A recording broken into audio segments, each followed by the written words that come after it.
Y estamos en vivo. Buenos días y una disculpa para aquellos que nos estaban esperando temprano.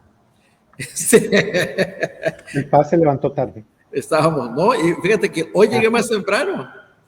Sí, me di cuenta. Hoy Por las llegué más publicaciones de temprano. finanzas. Pero pues bueno, cosas que uno se ocupa y nos atrasamos. Pero bueno, ya vamos a empezar y vamos a continuar con el análisis sintético sobre Juan 17, que es la oración sacerdotal. Entonces, vamos a brincarnos el análisis verbal. La intención era mostrar cómo sacar de este precisamente análisis sintáctico, cómo brincar hacia la elaboración de un mensaje, un sermón, una clase o dependiendo. Pregunta, y solo es pregunta. Entonces, el verbal, digamos que tú ya lo hiciste o no es necesario para hacer el sintético. No, lo ideal es eso. Va a depender aquí mucho de tu experiencia, ¿sí? Pero sí, el verbal debe hacerse antes. El verbal se hace. Aunque no hay que ser tan estrictos. Tú podrías brincar hacia el sintáctico, hacia el sintético, perdón. Brincar hacia el sintético y entonces aprovechar ya ese trabajo de análisis sintético para ahí estudiar específicamente las palabras que tú vas a utilizar, porque en el análisis sintético, algo que realmente no hemos hecho, nos hemos limitado a hacer un bosquejo, una presentación, pero dentro del análisis ya vas ahí, vas poniendo, porque te queda un bosquejo, pero ahí ya vas poniendo o vas destacando las palabras que vas a destacar, las expresiones que vas a destacar. Entonces hay expresiones que no vas a utilizar, hay palabras que no vas a, las vas a tal vez mencionar, o vas a pasar de largo. Te vas a enfocar en un tema en particular, en una cierta sección en particular, y es ahí donde viene que entonces puede ahorrarte el trabajo verbal, porque entonces puedes enfocarte en esas palabras nada más y no tener que hacer el análisis de todas las palabras que ahí vas encontrando. Desventaja, pues que ese conocimiento pues lo tendrás que adquirir en otra ocasión, ¿no? Pero aquí va a depender de eso. Supongo que a la larga, o sea, vas conociendo palabras, sí, como las que Dios te decía, mira, dice Nauma, ese espíritu, esa es la que yo pensaba, y tú, nombre está bien fácil. Pues sí, o sea, depende de la experiencia, ¿no? Para alguien puede ser algo nuevo y para alguien darlo por sentado. Claro. Pero siento yo que sobre el tiempo vas conociendo unas y vas aprendiendo otras. Sí, nada más hay que tener mucho cuidado con eso, porque la tendencia natural, cuando ya estudiaste una palabra y luego la encuentras en otro texto, es la tendencia natural es darle el mismo sentido. Y no, te tienes que detener. Te tienes que detener y recordar que existen diferentes acepciones. Y entonces la acepción que ahí corresponde.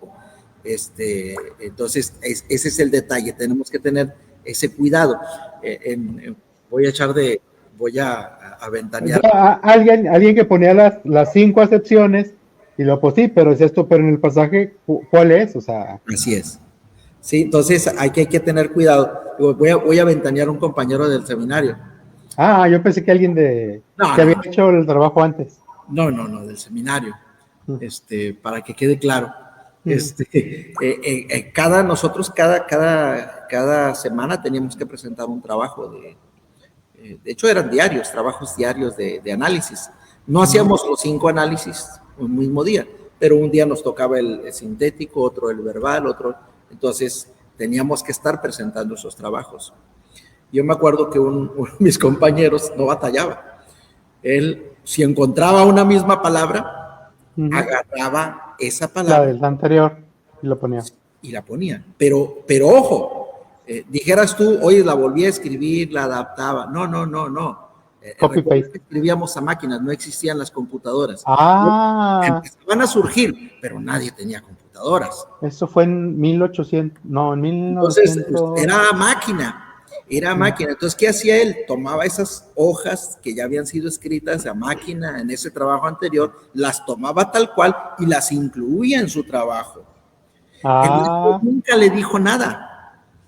Yo dije, oye, espérate, pues es que tienes que hacer el trabajo porque es diferente, la acepción es diferente, el énfasis es diferente, el pasaje es diferente. A veces podía coincidir, por supuesto, pero en otras ocasiones no. Y él podía hacerlo, bueno, yo nunca quise hacerlo, va contra mis principios. Pero una de las cosas que a mí me llamó la atención es que él podía hacerlo porque a él no le revisaban. A él en la primera página le ponían su calificación. Ajá. En la hoja de presentación, que era la primera, ¿sí? A él ahí le ponían su calificación. Y las otras hojas quedaban intactas. A mí no. A mí me corregían la ortografía, la redacción, las ideas que ahí había, me las cuestionaban o me las reafirmaban. O sea, cada hoja tenía un comentario.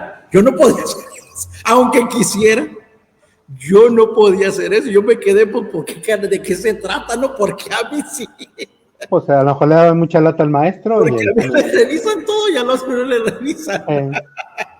Que honestamente, o sea, la primera pregunta es eso, es ¿qué onda? ¿Qué está pasando aquí? A final de cuentas, pues doy las gracias porque yo aprendí. Yo tenía que corregir mis trabajos. Yo sabía que me estaban leyendo, al otro ni lo estaban leyendo. Nada. Eso es algo interesante. Pero bueno, entonces sí, tú vas adquiriendo el conocimiento y después es mucho más fácil, ya lo lees, ya sabes de qué se trata. Aunque nunca hay que confiarse demasiado, siempre hay que revisar. A ver, si habla de esto, si es la palabra que creo que está utilizando, si es el sentido que creo o no, porque es ahí donde nos damos sorpresas, ¿no? Y sorpresas para bien, porque luego descubrimos cosas nuevas.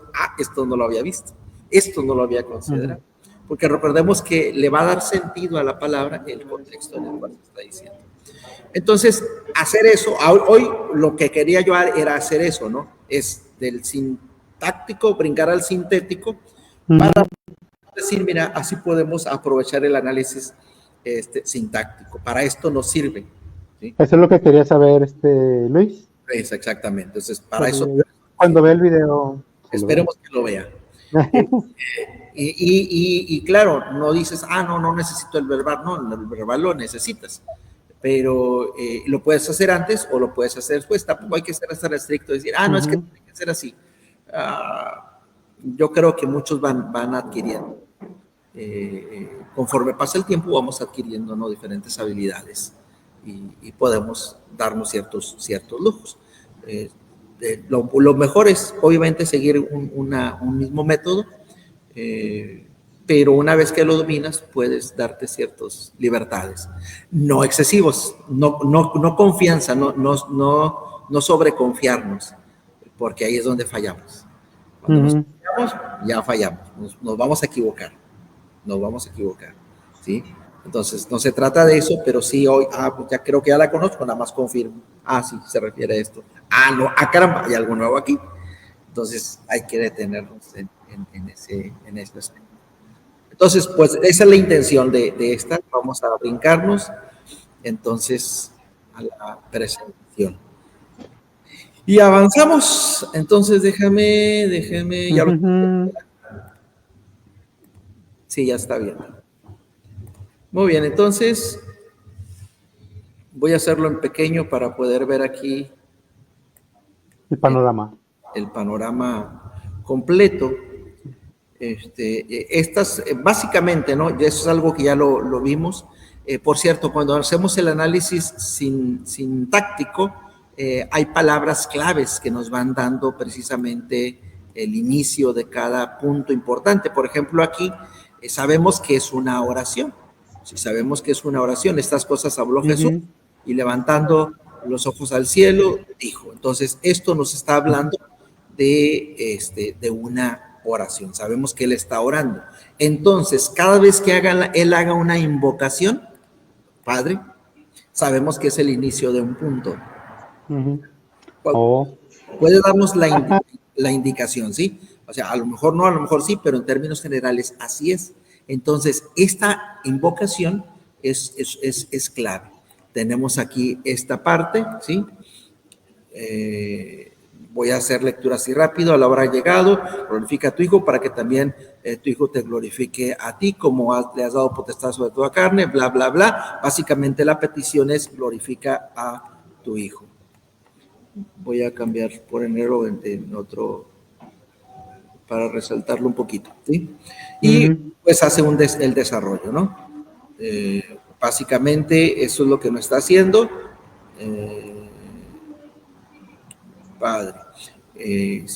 Igual sigue hablando de la glorificación, de que él glorificó al Padre. Aquí tenemos otra vez esta invocación, Padre, y glorifícame al lado tuyo. Está hablando acerca de la ascensión, ¿sí? Cuando aquí yo creo que de alguna manera está definiendo lo que significa glorificar, ¿no? En este caso, la palabra glorificar tendría que ver con la ascensión. Entonces, estas dos primeras partes básicamente estaría hablando de lo mismo. Glorifícame al lado tuyo. Entonces, está hablando de una acción que le permita volver. Y básicamente la gloria que el Hijo da consiste pues en obedecer, ¿no? En obedecer, ¿dónde está? En cumplir aquel propósito para el cual fue enviado.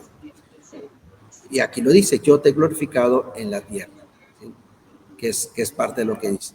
Entonces, glorifícame. En ese sentido, acéptame a tu lado.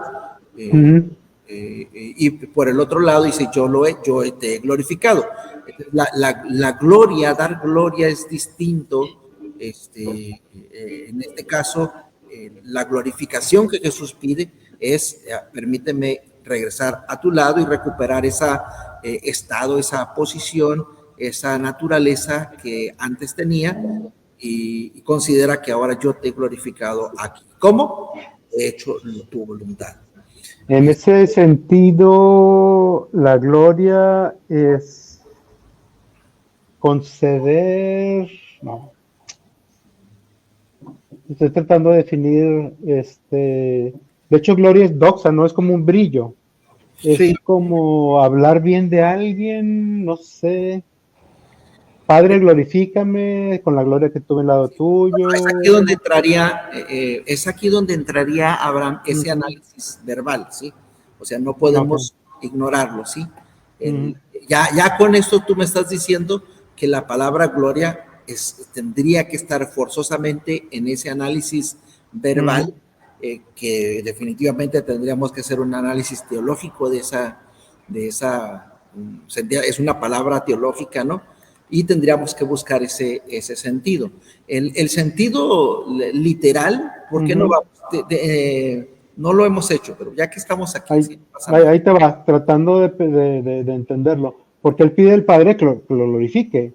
Está muy claro cómo Jesús glorifica al Padre, porque ha hecho la obra que él le dio, ha cumplido la misión, y en eso el Padre es glorificado. Pero la glorificación de Jesús tiene que ver más con regresar, no sé, digamos, a un estado de gracia al lado del Padre. Tiene que ver con la exaltación.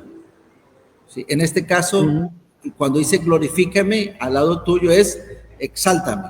Lo que diría el apóstol Pablo en Efesios. Por lo cual Dios le exaltó hasta lo sumo y le dio un nombre que es sobre todo nombre, para entonces, que en el nombre de Jesús se doble toda rodilla.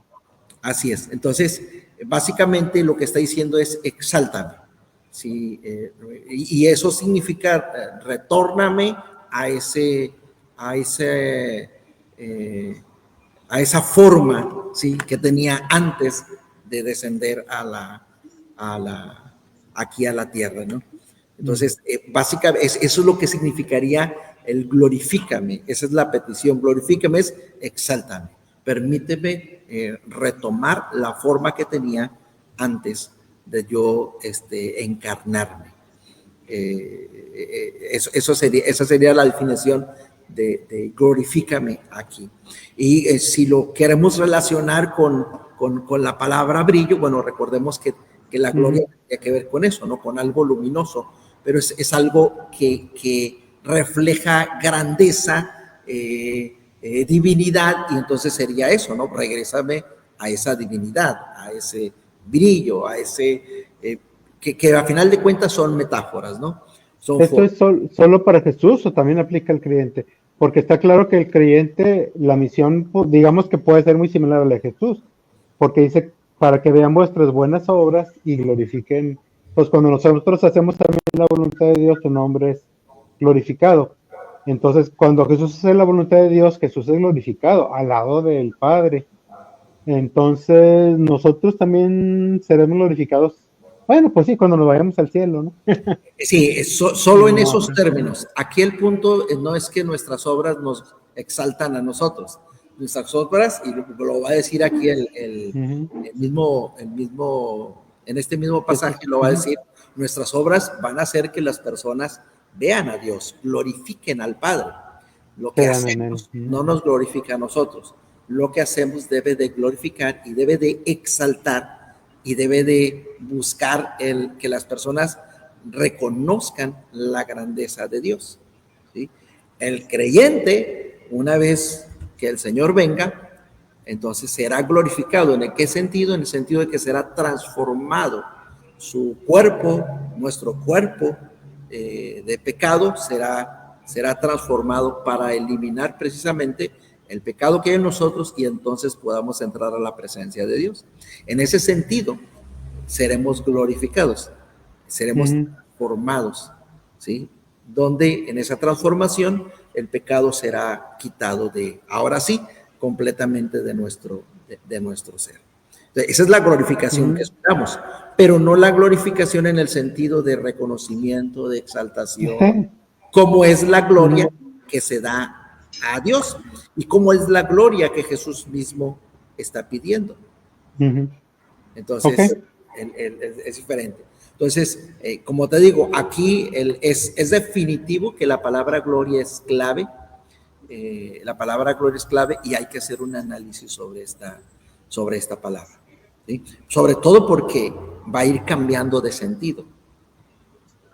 Va a ir cambiando de sentido. Entonces, ahora yo dije doxa y ni siquiera sé si esa es la palabra o si todas las veces que se dice gloria es doxa o es. Por eso mismo hay que revisarlo, ¿sí?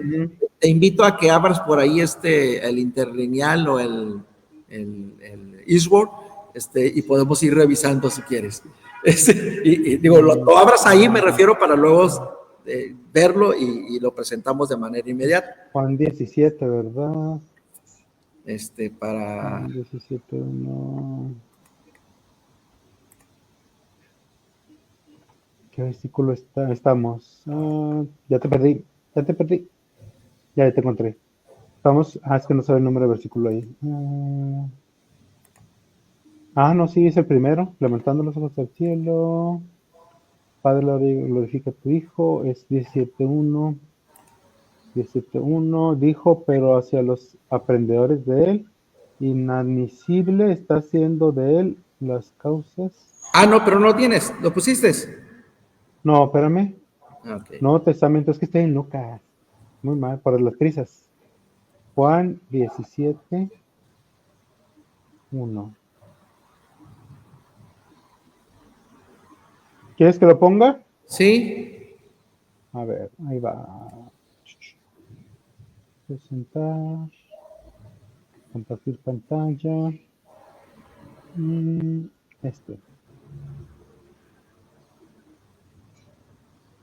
Ya lo estoy compartiendo.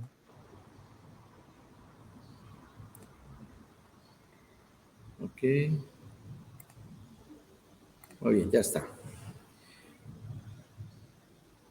Dice, estas cosas habló Jesús y habiendo elevado los ojos de él hacia adentro, al cielo, dijo, Padre, ha venido la hora, glorifica. Doxazo. Ajá. Doxazo. Vamos para atrás. De ti a el Hijo, para que el Hijo glorifique. Ajá. Sí, no, ya está luego. Si no es evidente que esa es la palabra que está utilizando. ¿Ya? Pero recuerda que va a ser sentidos diferentes, ¿no? En el glorifica es exáltame, y cuando, así como el Hijo te glorifica, entonces te bueno, podríamos decir, no te exalta, pero al obedecer, al obedecer. Precisamente, ya que nos metimos en esto, vamos a regresar al... Mira, dice en el versículo 4, dice, yo a ti di esplendor. Sí, pero es la misma palabra. Ah, sí, es doxazo. Es exactamente la misma palabra. Obviamente conjugada en otro tiempo. Tiene otra forma verbal, pero es la misma raíz, es doxa.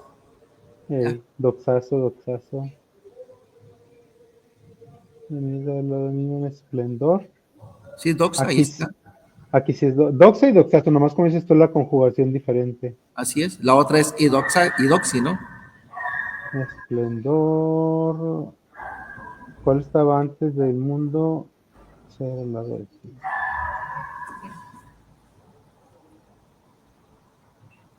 Pero sí, es la misma. Sí, esencialmente es la misma. Pero sí, lo importante aquí, como te digo, es no darlo por hecho, hay que verificarlo. Generalmente va a ser así, ¿no? Sobre todo, Reina Valera va a ser muy consistente con el uso de una palabra para traducir palabras del griego o el hebreo, va a ser muy, muy consistente, pero puede haber ahí variaciones.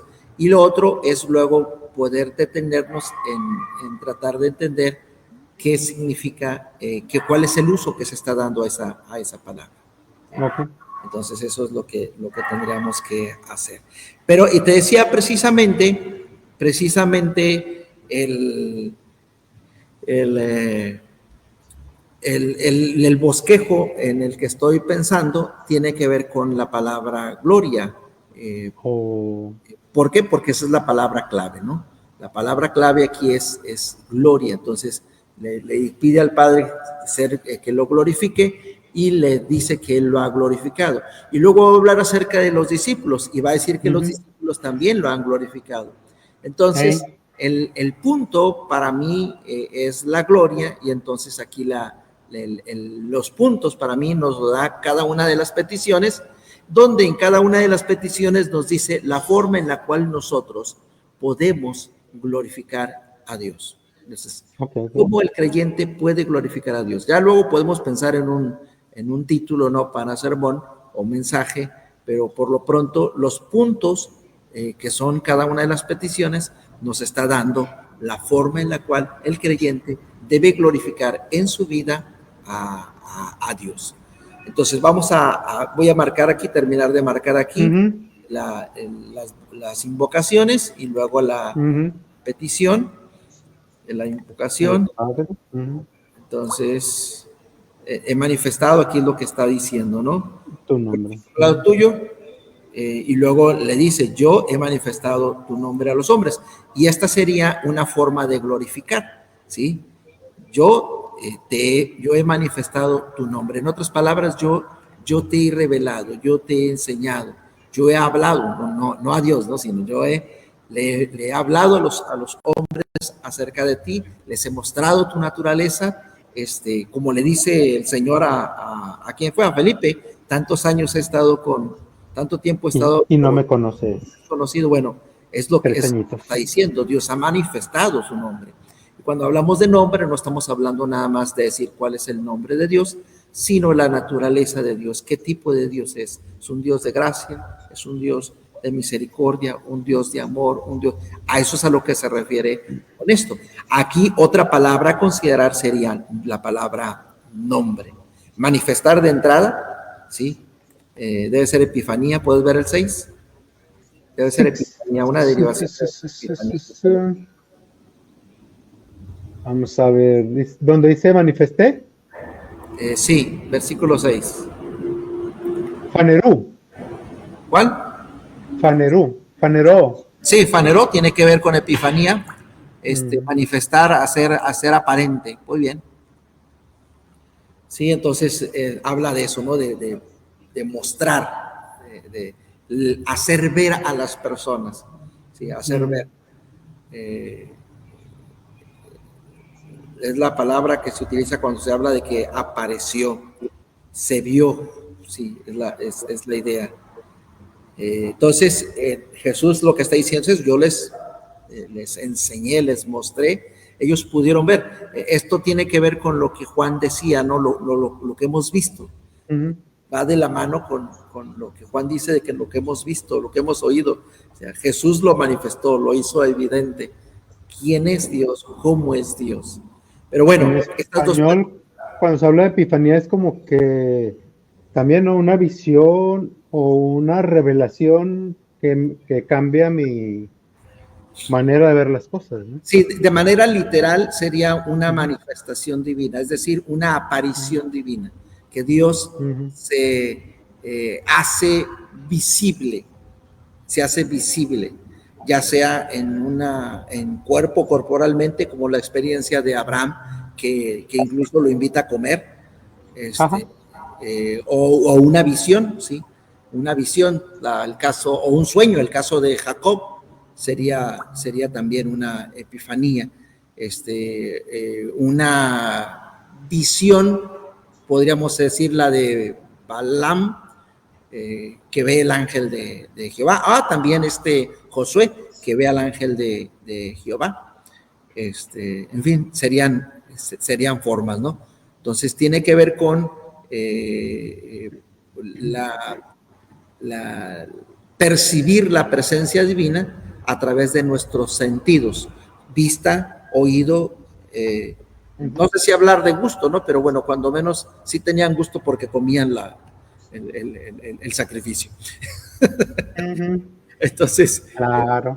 Pero es percibir la presencia divina a través de los sentidos, como es la vista, el oído y el tacto también, ¿sí? Entonces, también tiene que ver con el tacto. No sé si hablar de olfativo, porque las escrituras, no recuerdo un caso, no significa que no, significa que no recuerdo. Recuerdo el caso de que haya habido la percepción de un olor. No lo recuerdo. No lo recuerdo, sí, o sea, puedo estar equivocado, pero no recuerdo que cuando Dios se haya manifestado, se haya aparecido, se habla de un olor. Pero cuando menos sí podemos hablar de estos tres sentidos, la vista, el oído y el tacto, incluyendo el tacto, o sea, tocaban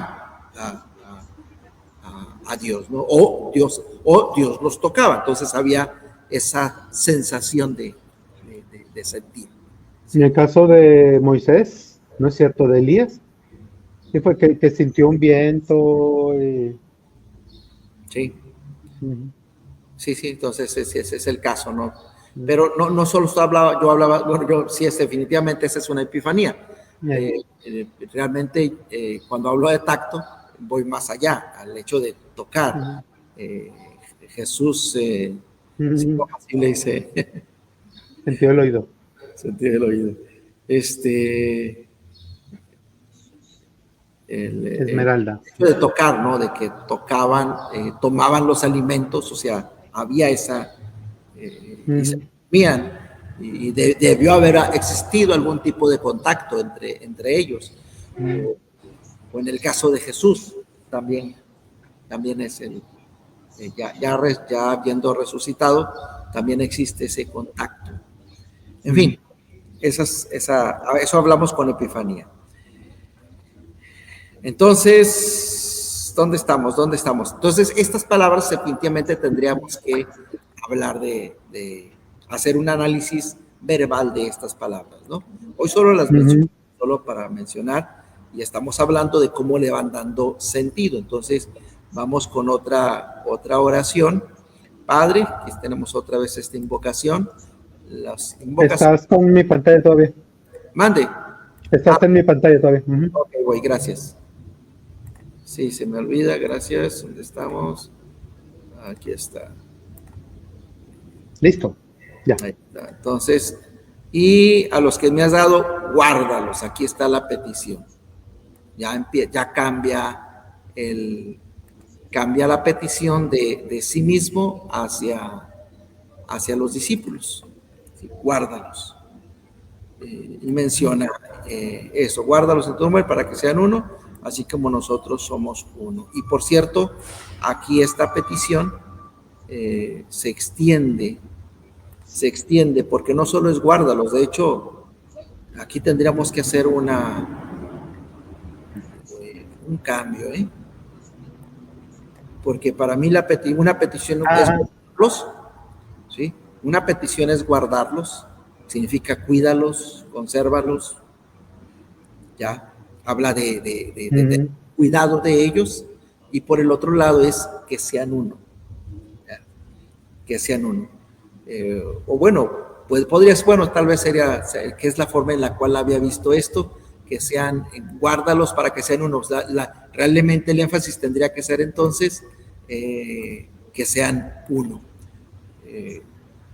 No es cuidarlos del mal, tal vez en otra parte mencioné esto, sino aquí es cuida que ellos sean uno como nosotros seamos uno.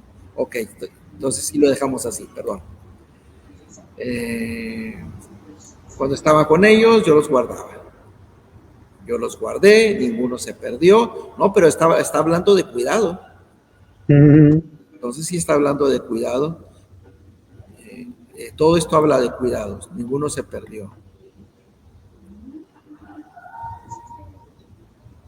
Pero ahora voy a ti. El mundo los aborreció. Sigue hablando acerca de cuidado. Que no son del mundo. Entonces le está diciendo el por qué. Entonces, ¿qué te estoy pidiendo? Que los guardes del mal. Ok, entonces sí, la definición sería, la petición sería eso, guárdalos del mal. Por el otro lado, otra petición. Santifícalos. Santifícalos, ¿sí? Santifícalos. Entonces, apártalos. Y hazlo por medio de tu palabra, de tu verdad. Yo los he enviado porque yo me santifico a mí mismo. Y bueno, aquí está. No ruego solamente por eso, sino también por los que has... ¿Por los que han de creer en mí? En mí. Por la palabra de ellos. Entonces estamos hablando de un testimonio.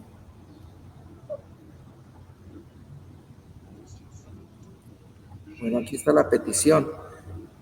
Como tú me enviaste al mundo, así yo los he enviado, y por ellos yo me santifico mismo para que también sean santificados en la verdad. Más no ruego solamente por ellos, sino por los que han de creer. Aquí está. Entonces, está... De hecho, aquí hay una petición oculta. Yo los he enviado. ¿Sí? Por un lado, santifícalos en tu verdad, habla de apartarlos, habla de una transformación, y por el otro lado está, creo que no, ok, esa es una de las ocasiones, ese es uno de los casos donde la palabra no tiene el sentido que habitualmente le damos. Palabra santificar, nosotros la estamos tomando como apartar. ¿Ya? Como apartar de pecado. Sí, literalmente la palabra santo significa apartado. ¿Sí?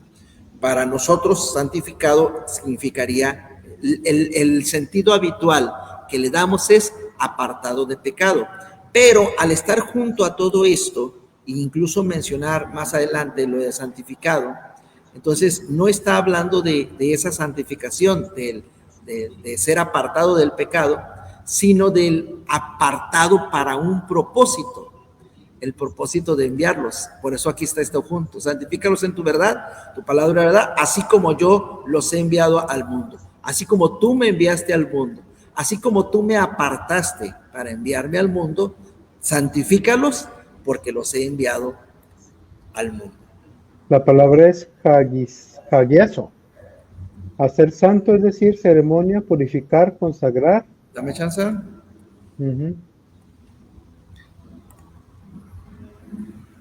Ajá. Hacer santo es decir, lo de ceremonia es otra cosa. Purificar o consagrar. Aquí está la idea de consagrar. ¿Puedes regresar? Ahí está. la idea, aquí está. Lo de purificar es lo que nosotros consideramos apartar de pecado, pero consagrar no significa apartar de pecado, sino apartar con un propósito. Como dedicar, cuando dedicar algo. Un objeto y decimos, en este piano solo se van a tocar himnos. Sí. Eso significa consagrar. Significa que el objeto o la persona solo será dedicado para. Tiene un solo propósito. Y ese propósito tiene que ver con Dios. Como el caso en el Antiguo Testamento de los nazareos. Los nazareos hacían un voto. Ese voto consistía en que iban a dedicar un cierto tiempo a servir a Dios. Entonces se tenían que apartar de lo que tenían que estar, de lo que hacían habitualmente, para dedicarse exclusivamente durante el tiempo que habían prometido para el servicio a Dios. Se consagraban.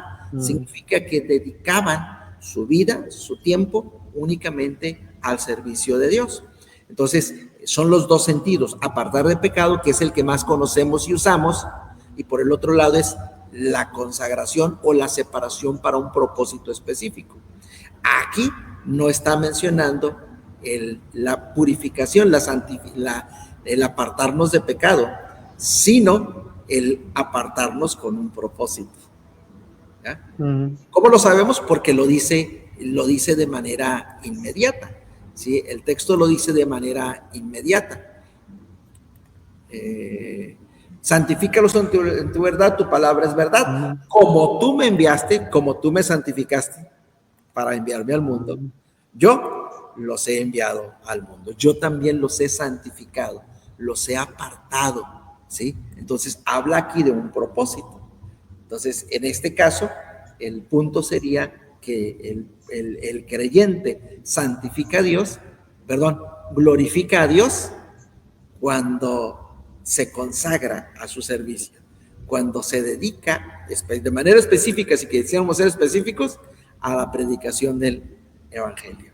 De hecho, es enviar ese apostelo. Como tú me enviaste, es apostelo. Así es. Entonces es el creyente glorifica a Dios cuando cumple ese propósito de llevar el mensaje del evangelio a las personas. ¿Sí? Por ellos yo me santifico a mí mismo, para que también ellos sean santificados en la verdad. Y amplía la petición, ¿sí? Amplía, más no ruego solamente por ellos, sino también por los que han de creer. Entonces la petición cambia, ya no es santifícalos, sino que haya fruto, para que sean uno, para que haya fruto. Aquí está: por los que han de creer en mí, por la palabra de ellos, para que todos sean uno. Vuelve a mencionar aquí este aspecto de la unidad. Como tú, oh Padre, en mí y yo en ti, que también ellos sean uno en nosotros. Parte de la petición, hay un énfasis en varias partes de ser uno, de ser unos con Dios, de ser uno el uno con el otro. Entonces es un énfasis en la unidad, de lo cual podemos deducir que entonces glorificamos a Dios cuando mantenemos la unidad. El creyente glorifica a Dios cuando mantiene la unidad del cuerpo de Cristo, que es una de las énfasis que el apóstol Pablo menciona, ¿no? Que seamos uno.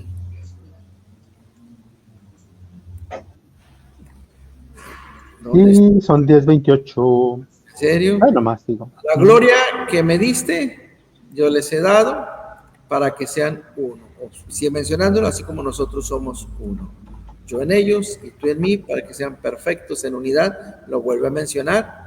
Así que, Padre, así vamos rapidito, sí, vamos a señalar más esto, y la próxima semana elaboramos el bosquejo. Ahorita lo separamos. Para aquellos que me has dado, quiero que donde yo estoy, ellos estén conmigo. Muy bien, está pidiendo estar juntos con él, para que vean mi gloria que me has dado, porque me has amado antes de la fundación del mundo. Padre justo, el mundo no te ha conocido, pero yo te he conocido. Estos te han conocido que tú me enviaste. Les he dado a conocer tu nombre y lo daré a conocer. Muy bien. Me parece que está repitiendo el asunto de dar a conocer. Aquí está. Creo que son todas, ¿verdad? Muy bien. Se nos fue el tiempo. Vamos a guardar esto y la próxima semana estaríamos haciendo el bosquejo. El bosquejo, ¿no? de estas peticiones. Ok. ¿Sí? Excelente. Y pues ya pudimos así revisar a grandes rasgos, pues las palabras que debemos de considerar, la palabra gloria, manifestar, santificar, Es como que hicimos un poquito el análisis verbal sobre la marcha. Sí, obviamente tendríamos que profundizar, ¿no? Pero es lo que te digo, ya vas viendo el bosquejo y te dices, bueno, me parece que aquí me debo de tener, o esta palabra la tengo que considerar. El mismo bosquejo nos lo va diciendo. No significa que otras palabras no son importantes, no, sí, nada más que ya el momento en que tú estás trabajando sobre esto, tú ya discriminas, tú dices, esta palabra no la voy a considerar en esta ocasión, voy a considerar esta otra. ¿Ya? Entonces, pues sí, vamos a dejarlo aquí por lo pronto y próxima semana terminamos ahora sí